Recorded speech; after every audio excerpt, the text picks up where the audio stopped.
Rob McBride joins us now live from Hong Kong. Rob, China also very much involved in the search and rescue as well as the investigation. What is the latest from the Chinese?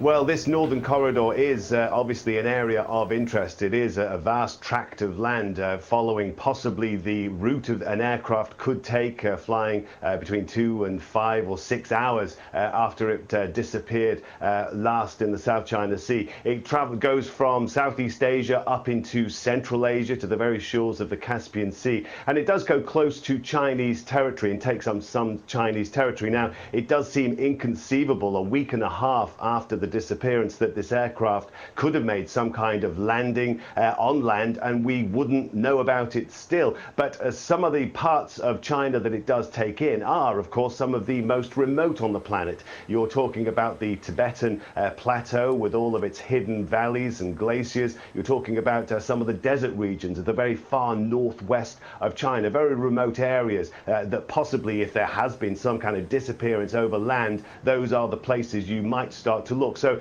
this search has begun here by China, putting in resources into searching this land route. I think there is generally a feeling here as well that this is very much a Chinese search of Chinese territory with Chinese resources. There is this continuing dissatisfaction with the way that Malaysia has been handling this search from the beginning. It's a dissatisfaction that we're still hearing a week and a half now from the relatives of those passengers on board. Malaysia talked nonsense and lied, which delayed the search and rescue for 8 days. We want explanation for this. This is totally different to the plane crashing or having some problem. They've cheated us and made the disaster worse. So frustration, anger, Rob, from the families of the passengers, and I guess this is what's driving the pressure from the Chinese government on the Malaysians.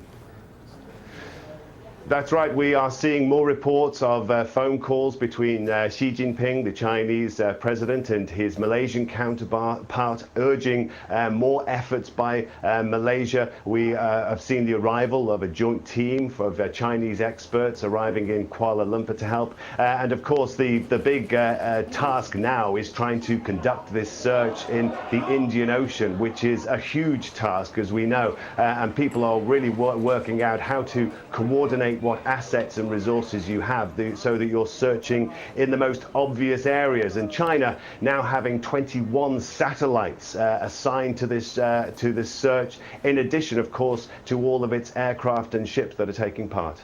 Thank you very much, Rob. Rob McBride, live for us in Hong Kong.